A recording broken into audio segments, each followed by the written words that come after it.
এটা 250 গ্রাম পালং শাক। পালং শাকটা খুব ভালো, গোড়া কিছু নেই, মানে মাটি টাটি নেই। তাহলেও এটাকে আমি একটু বড় বড় করে কেটে নেব। এই যে এরমভাবে কেটে নিচ্ছি। নিয়ে এটাকে আমি খানিকক্ষণ জলে ভিজিয়ে রাখবো, রেখে ভালো করে ধুয়ে নেব।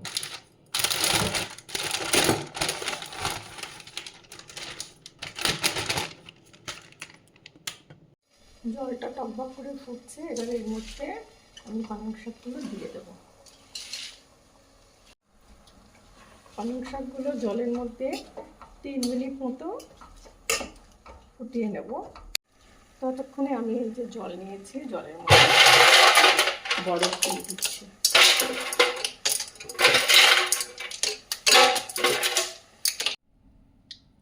এরকম আমি গরম জলে এবার ঠান্ডা জলটার মধ্যে এবার ওই পালং শাকগুলো দিয়ে দিচ্ছি, তাতে কালারটা ভালো থাকবে।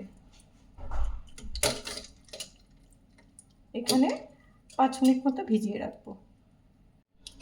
5 মিনিট হয়ে গেছে। এবার আমি একটা শাকগুলোকে ভালো করে জল ঝরিয়ে নেব।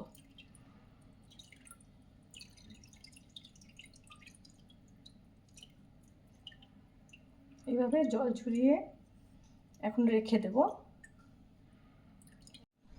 এবার আমি এই 10-12টা মতো রসুন কোয়া, আর যেহেতু আমার কাছে আদা বাটা থাকে, আমি এই আদা বাটা দিলাম। মনে করো ওই 1 ইঞ্চি মতো আদা। আর দিচ্ছি এই পালং শাকটা ভালো করে জল চিপে চিপে ঝরিয়ে নিয়েছি, এটা দিচ্ছি। দিয়ে এবার এটাকে মিক্সিতে পিষে নেব।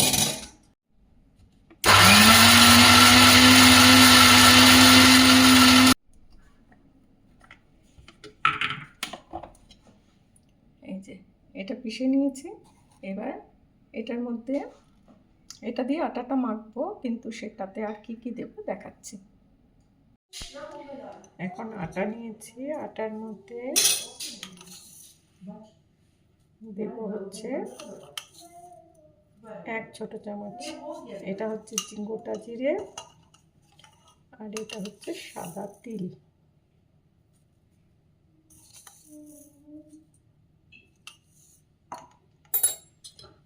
আর দেব 1 চামচ জিরা পাউডার, 1 চামচ ধনিয়া পাউডার।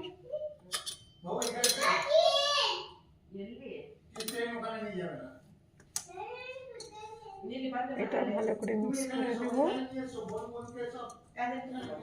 দিয়ে একটু 2 চামচ মতো তেল। এবার এই বাটা যে পালং শাকটা ছিল ওটা এর মধ্যে দিয়ে দেবো।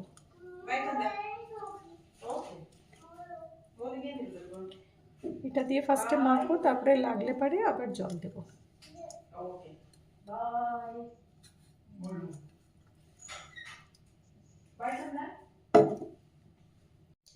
এখানে সল্ট দিতে ভুলে গেছিলাম, একটু সল্ট দিতে হবে, 1/2 চামচ মতো সল্ট এখানে দেবো।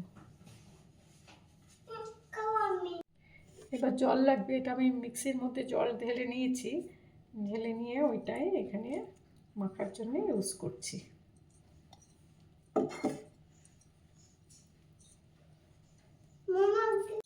এই যে আমার এটা এখন মাখা হয়ে গেছে আটাটা, একটু হালকা টাইট করে মেখেছি। এবার এটাকে রেখে দেবো ঢাকা দিয়ে 10 মিনিটের মতো। এবার 10 মিনিট হয়ে গেছে। আমি যেগুলোকে লেচি বানিয়ে নিয়েছি, এই লেচিটাকে এবার দিয়ে দেবো।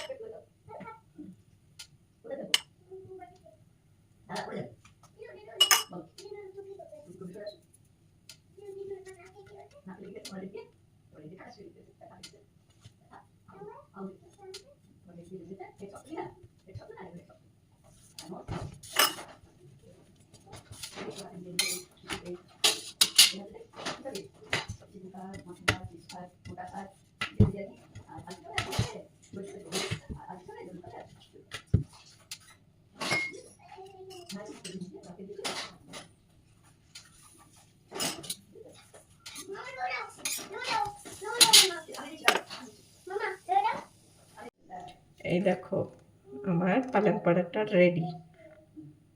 কি সুন্দর কালার হয়েছে, গন্ধটাও খুব সুন্দর বেরোচ্ছে।